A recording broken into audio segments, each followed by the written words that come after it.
बिस्मिल्लाहिर्रहमानिर्रहीम। नाज़रीन अस्सलाम वालेकुम, मैं हूँ इमरान वसीम। नाज़रीन, इस प्रोग्राम में आज पीर के दिन की 10 बड़ी अहम ख़बरों की तफसीलात आपके साथ हम शेयर करेंगे और 11वीं ख़बर में हम बात करेंगे कि ये हुकूमत क्यों नहीं चल सकती।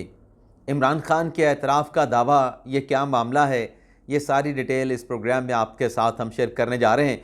लेकिन नाज़रीन, प्रोग्राम का आगाज़ करने से पहले आप देखने वालों से एक दरख्वास्त करेंगे कि चैनल को सब्सक्राइब कर लें, बेल आइकॉन का बटन प्रेस करें और वीडियो अगर आपको पसंद आती है तो आपने इस वीडियो को ख़ुद भी लाइक करना है और ज़्यादा से ज़्यादा हमारे इस व्लॉग को अपने दोस्तों के साथ, अपने रिलेटिव के साथ, अपनी कम्युनिटी के साथ ज़्यादा से ज़्यादा इस प्रोग्राम को आपने शेयर भी करना है। तो पहली खबर से नाज़रीन गुफ्तगू का आगाज़ करते हैं। आज़ादी मार्च इमरान खान साहब इस्लामाबाद में लेके आए थे।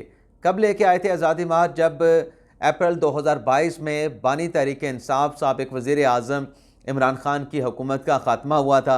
इमरान खान के ख़िलाफ़ PDM की, पाकिस्तान पीपल्स पार्टी की जो अदम एतमाद की तहरीक थी वो कामयाब हो गई थी। शहबाज शरीफ वज़ीर आज़म बन गए थे। तो पेशावर से इमरान खान साहब ने ऐलान किया था कि वो आज़ादी मार्च लेकर इस्लामाबाद जाएंगे। तो इमरान खान साहब इस्लामाबाद आए थे। सुप्रीम कोर्ट के हुक्म की वायलेशन भी हुई थी। आज भी नाज़रीन वो जो सुप्रीम कोर्ट का हुक्म था कि पाकिस्तान तहरीक इंसाफ का जो लॉन्ग मार्च है वो H9 श्रीनगर हाईवे के ग्राउंड पर जो है वो पड़ाव करेगा। आज भी वो कंटेम्प्ट की application supreme court of Pakistan में पेंडिंग पड़ी है।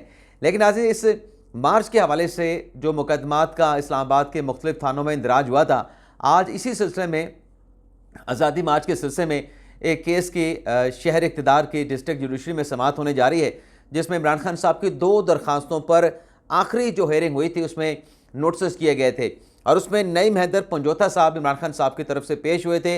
2 दरख्वास्तें वो लेके आए थे कि इमरान खान के खिलाफ ये मुकदमा नहीं बनता, उनको बरी किया जाए, इमरान खान को रिहा किया जाए इस केस से। और दूसरी दरख्वास्त ये थी कि इस केस में इमरान खान साहब के प्रोडक्शन आर्डर जारी किए जाएँ।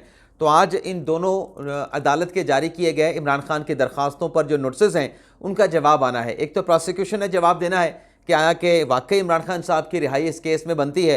दूसरा, जेल हुकाम ने, अडयाला जेल के हुकाम ने जवाब देना है कि आया कि इमरान खान साहब की प्रोडक्शन अदालत में हो सकती है या कोई सिक्योरिटी कंसर्न है।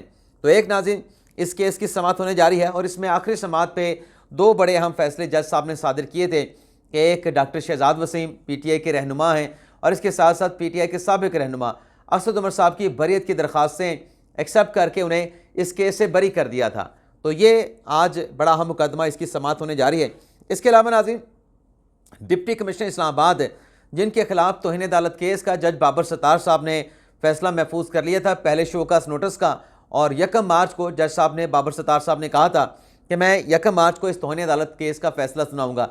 लेकिन उसी केस में एक दूसरा शोकास नोटिस जो डिप्टी कमिश्नर इस्लामाबाद के इरफान नवाज मेमन उनको जारी किया था कि आप अदालत में पेश क्यों नहीं हुए और आपने बैरून मुल्क जाने का प्लान भी बना लिया।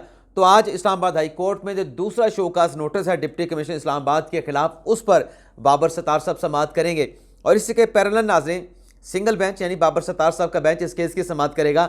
लेकिन इसके बाद जो इस्लामाबाद हाई कोर्ट का डिवीजन बेंच है, आमिर फारूक साहब उसको हेड करेंगे।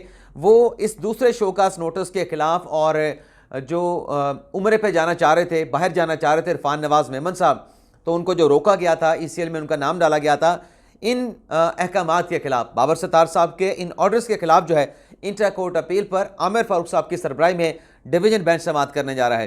तो इस केस में भी इस्लामाबाद हाई कोर्ट से कोई बड़ी खबर सामने आ सकती है। इसके अलावा नाज़रीन, इमरान खान साहब की बड़ी अहम खबरें हैं।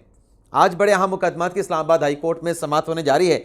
एक तो नाज़रीन, जो साइफर केस में इमरान खान साहब को, शाह महमूद कुरैशी साहब को कन्विक्ट किया गया और उसमें आज Aamir Farooq sahab, chief justice Islamabad high court, justice Mian Gul Hassan Aurangzeb साहब, सीनियर जज हैं इस्लामाबाद हाई कोर्ट के, आज इस केस में इमरान खान साहब की तरफ से दायर की गई जो अपीलें हैं, अपीलों के साथ जो हुक्म इम्तना की जो दरख्वास्तें हैं उन पर समाअत करेंगे।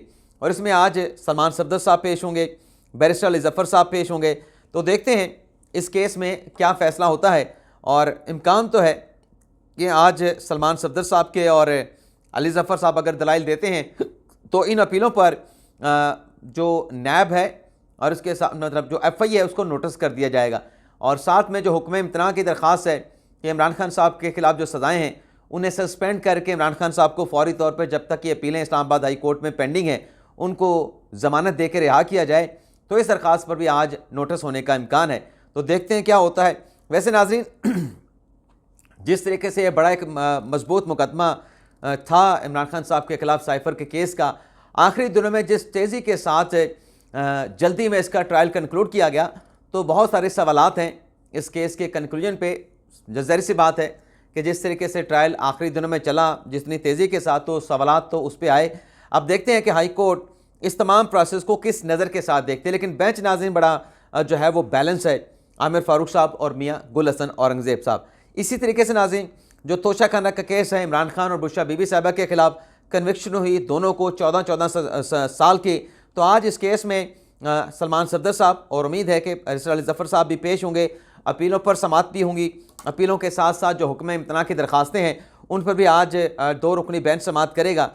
तो इसमें भी इम्कान है कि दोनों जो अपीलें हैं इमरान खान साहब की, बुशरा बीबी साहिबा की, और जो हुक्म इम्तना की दोनों दरखास्तें हैं, उन पर आज दलाइल सुनने के बाद जज साहबान की तरफ से जो नोटिस हैं वो जारी कर दिए जाएंगे। और ग़ालिबन कोई 11:30-12 बजे के बाद इन दोनों अपीलों पर जो हाई कोर्ट में समाअत का आगाज़ होगा। इसके अलावा नाज़रीन, इमरान खान साहब और बुशरा बीबी साहिबा के खिलाफ जो नैब का दूसरा केस है 190 मिलियन पाउंड का, और ये भी नाज़रीन ओपन एंड शट केस है। और यहाँ पे अगर हम फैक्चुअल बात करें, छोड़ दें ओपन एंड शट केस है या नहीं है, फैक्चुअल बात यह है कि बरतानिया में मलिक रियाज हुसैन साहब के पैसे पकड़े गए। वो पैसे बरतानिया से पाकिस्तान में आए, और पाकिस्तान में वो पैसे जो खान साहब की अपनी वज़ीर-ए-आज़म ऑफिस की प्रेस रिलीज थी, जो एसेट रिकवरी यूनिट की प्रेस रिलीज थी, और जो NCA की प्रेस रिलीज की थी, उसके मुताबिक पैसा पाकिस्तान को मिलना था। रियासत पाकिस्तान को, पाकिस्तान की अवाम पे पैसा खर्च होना था। लेकिन जब पैसे पाकिस्तान आए तो इमरान खान साहब की हुकूमत में वो पैसे मलिक रियाज साहब को पकड़ा दिए गए। तो ये मैं इसलिए कह रहा हूँ कि हक़ाइक़ के मुताबिक ये एक स्ट्रॉन्ग केस है और बज़ाहिर ओपन एंड शट केस है। तो इसमें इमरान खान साहब और बुशरा बीबी साहिबा की ज़मानत की दरख्वास्तें रिजेक्ट हुई थी। तो आज इन दोनों केसेस की भी आज इस्लामाबाद हाई कोर्ट में समाअत होने जा रही है। तो इसमें भी इम्कान है कि जैसे तोशा खाना केस में नैब को नोटिस होगा, तो यहाँ पर भी नोटिस दिए जाने का इम्कान है नैब के प्रोसिक्यूशन को। इसके अलावा नाज़रीन, सुप्रीम कोर्ट की अगर हम बात करें तो सुप्रीम कोर्ट में जो मुबारक अहमद सानी हैं, जिनके हवाले से ज़मानत का एक मुकदमा सुप्रीम कोर्ट में ज़ेर समाअत आया, और फिर उस फैसले को, मुबारक अहमद सानी के केस के फैसले को जवाज़ बना के जो सुप्रीम कोर्ट के ख़िलाफ़, सुप्रीम कोर्ट के जजेस के ख़िलाफ़ सोशल मीडिया पे कैंपेन चलाई गई, उस पर पंजाब हुकूमत ने नज़र सानी की दरख्वास्त दायर की थी। ना सिर्फ पंजाब हुकूमत की नज़र सानी की दरख्वास्त थी, बल्कि जमात इस्लामी ने भी हफ्ते के रोज़ अपनी अलग से नज़र सानी की दरख्वास्त, बल्कि जो पंजाब हुकूमत की नज़र सानी की दरख्वास्त है उसमें फ़रीक बन के जमात इस्लामी ने दरख्वास्त दी थी। अब ये जो पंजाब हुकूमत की दरख्वास्त है, इस पर जुमे के रोज़ समाअत करते हुए सुप्रीम कोर्ट की तरफ से पंजाब हुकूमत की नज़रसानी पे अटारनी जनरल को और मुतलका अफ्रीकन को नोटिस जारी किया गया था। तो आज अटारनी जनरल भी पेश होंगे, जमात इस्लामी भी पेश होंगी, पंजाब हुकूमत भी मौजूद होंगे। चीफ जस्टिस काजी फाइसा बेंच के सरबराह हैं। जस्टिस मोहम्मद अली मज़हर और जस्टिस मुसर्रत दलाली पर मुश्तमिल 3 रुकनी बेंच जो है इस केस में समाअत करने जा रहा है। और इसमें पंजाब हुकूमत और जमात इस्लामी का ये कहना है कि चूँकि इस केस में दुरुस्त तरीके से सुप्रीम कोर्ट के बज़ाहिर ऐसा लगता है कि जो ऑब्जर्वेशन आई हैं वो गैर इरादी तौर पर आई हैं, क्योंकि अदालत को दुरुस्त मावनत नहीं मिल सकी। तो हम, जमात इस्लामी कहती है कि अदालत के इस मामले पर मावनत करना चाहते हैं, ताकि जो एक वजाहत है पैराग्राफ नंबर 6 में, 7 में, 8 में या 9 में, वो वजाहत की जा सके, उन पैराग्राफ की वजाहत हो सके। यही पंजाब हुकूमत चाह रही है। तो देखते हैं इस हवाले से नाज़रीन फर्दर क्या होता है। तो बड़ा अहम केस है आज सुप्रीम कोर्ट ऑफ पाकिस्तान में। इसके अलावा नाज़रीन, भुट्टो रेफरेंस केस की भी आज सुप्रीम कोर्ट में समाअत होने जा रही है, और चीफ जस्टिस काजी फाइसा साहब की सरबराही में 9 रुकनी लार्जर बेंच जो है इस केस की समाअत करेगा। और इस भुट्टो रेफरेंस केस को भी नाज़रीन, जो 9 रुकनी लार्जर बेंच है, ये 8 मार्च से पहले कंक्लूड करना चाहता है। अब 8 मार्च को नाज़रीन जो जस्टिस सरदार तारिक मसूद साहब हैं, 9 रुकनी लार्जर बेंच का हिस्सा हैं, सुप्रीम कोर्ट के सीनियर प्यूनी जज हैं, वो 10 मार्च को नाज़रीन रिटायर होने जा रहे हैं। और 8 मार्च को उन्हें उनकी खिदमात के सिलसिले में या खिदमात के एतराफ़ में सुप्रीम कोर्ट में फुल कोर्ट रेफरेंस भी दिया जाना है। तो 8 मार्च से पहले ये रेफरेंस जो है, भुट्टो रेफरेंस, इसे सुप्रीम कोर्ट का 9 रुकनी लार्जर बेंच जो है वो कंक्लूड करना चाहता है। तो कल इस केस के भी सुप्रीम कोर्ट में समाअत होना है। और इसमें नाज़रीन अहम बात यह है कि भुट्टो के वर्सा की तरफ से, बिलावल जरदारी की तरफ से जो जवाब सुप्रीम कोर्ट में जमा हुआ है, उसमें यह कहा गया है कि ट्रायल कोर्ट में जो जुल्फ़िकार भुट्टो का केस चला उसमें इंसाफ की पामाली की गई। जो बुनियादी हकूक़ आइन ने फ़राहम किए थे, वो बुनियादी हकूक़ जिनका आइन प्रोटेक्ट करता है, उनकी खिलाफ वर्जी हुई। और जस्टिस नसीम हसन शाह का बयान, जिसमें उन्होंने एतराफ़ किया कि दबाव के तहत ये फैसला दिया गया, उसे किसी जगह पे चैलेंज नहीं किया गया।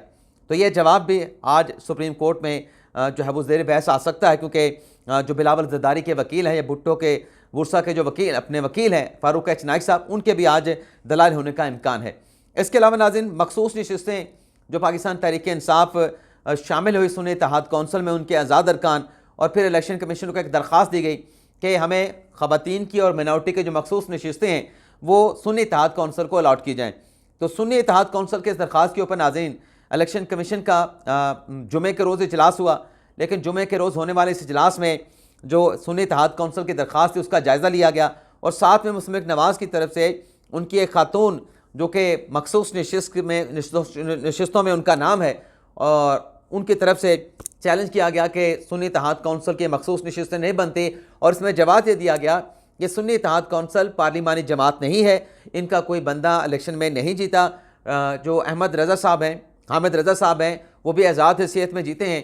तो इस सियासी जमात ने, सुन्नी इत्तेहाद कौंसिल ने अपनी ख़वातीन की मखसूस नशिस्तों की या मिनॉरिटी की मखसूस नशिस्तों की कोई प्रायोरिटी लिस्ट भी नहीं दी थी, कोई नाम इन्होंने नहीं दिया था। तो फिर सुन्नी इत्तेहाद कौंसिल को कैसे ये मखसूस नशिस्तें अलॉट हो सकती हैं? तो जुमे के रोज़ इस दरख्वास्त का फैसला ना हो सका था और पीर तक इस इजलास को मुलतवी किया गया था। तो आज chief election commission Sikandar Sultan Raja की सरबराही में ख़वातीन की मखसूस नशिस्तें सुन्नी इत्तेहाद कौंसिल की दरख्वास्त पर उन्हें अलॉट करने के मामले पर इजलास होगा। तो देखते हैं इस इजलास में क्या फ़ैसला सादिर होता है। लेकिन नून लीग का नाज़िम मौक़िफ़ ये है, जो कल अता तारड़ साहब मीडिया पे कह रहे थे कि ये मखसूस नशिस्तें सुन्नी इत्तेहाद कौंसिल को मिल नहीं सकती क्योंकि उन्होंने कोई फ़हरिस्त जो है वो नहीं जमा कराई। इसी तरीके से कानूनी माहिर हैं हाफिज़ एहसान साहब, उनका भी ये मौक़िफ़ है या चूँकि कोई फ़हरिस्त सुन्नी इत्तेहाद कौंसिल ने इलेक्शन कमीशन में जमा नहीं कराई तो कैसे ये सीटें आप सुन्नी इत्तेहाद कौंसिल को दे सकते हैं। लेकिन साथ में वो ये भी कहते हैं कि अगर ये सुन्नी इत्तेहाद कौंसिल को मखसूस नशिस्तें नहीं मिल सकती तो ये मखसूस नशिस्तें दीगर सियासी जमातों में तकसीम भी नहीं हो सकती। और जो पिलडर्ट के नाज़िम सरबराह हैं महबूब बिलाल साहब, उनका ये कहना है कि ये सुन्नी इत्तेहाद कौंसिल को जो नशिस्तें हैं वो अलॉट हो सकती हैं और उन्हें अगर कानून में गुंजाइश है तो ये मिलनी चाहिए सुन्नी इत्तेहाद कौंसिल को मखसूस नशिस्तें ख़वातीन की भी और मिनॉरिटीज़ की भी। तो देखते हैं इस मामले पर आज इलेक्शन कमीशन के क्या फ़ैसला सामने आता है। इसके अलावा नाज़रीन, आज पंजाब में वज़ीर आला का इलेक्शन होने जा रहा है, जिसमें मरियम नवाज़ साहिबा का मुकाबला होगा सुन्नी इत्तेहाद कौंसिल के जो उम्मीदवार हैं राना आफ्ताब अहमद ख़ान के साथ। तो मरियम नवाज़ साहिबा आज गालिब इम्कान है और डेफिनेट इम्कान है कि पंजाब की पहली खातून वज़ीर आला बनेगी।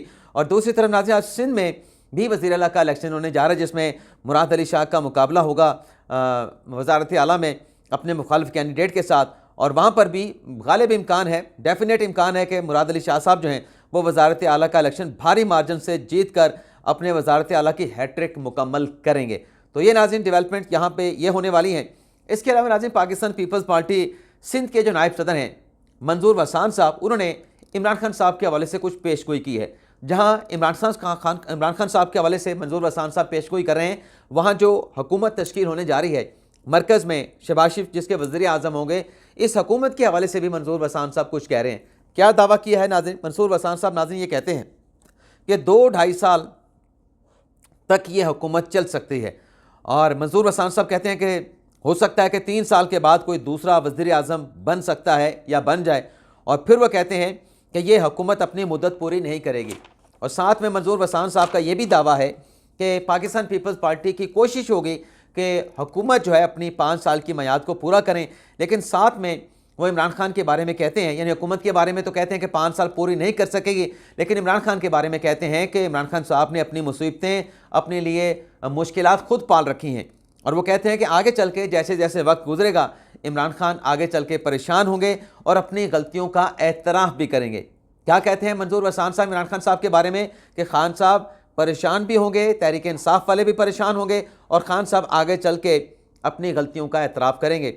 ये मंजूर वसान साहब का दावा है, लेकिन मुझे नहीं लगता कि खान साहब अपनी किसी गलती का एतराफ़ करें। वैसे एतराफ़ खान साहब करते हैं कुछ सालों के बाद, जैसे कहा कि जनरल बाजवा को एक्सटेंशन देना मेरी गलती थी, काजी फायसा के खिलाफ रेफरेंस दायर करना हमारी गलती थी, और भी ऐसी इक्का दुक्का खान साहब गलतियों का एतराफ़ कर चुके हैं। लेकिन देखते हैं, मंजूर वसान साहब कह रहे हैं कि खान साहब मज़ीद गलतियों का एतराफ़ करेंगे, तो कब एतराफ़ करते हैं, कैसे एतराफ़ करते हैं। लेकिन वसान साहब का नाज़रीन ये भी कहना है कि GDA किसके इशारे के ऊपर इंतखाबी धांधली को जवाज़ बना के एहतजाज कर रही है, ये GDA जल्द खामोश हो जाएगी। ये भी मंसूर वसान साहब का दावा है कि JDA जो इलेक्शन में रिगिंग की वजह से एहतजाज के लिए निकली है, ये कोई ज़्यादा अरसा एहतजाज नहीं चलेगा, ये मामला यहीं पे थम जाएंगे और एहतजाज भी थम जाएगा। इजाज़त चाहते हैं नाज़रीन, अल्लाह हाफिज़।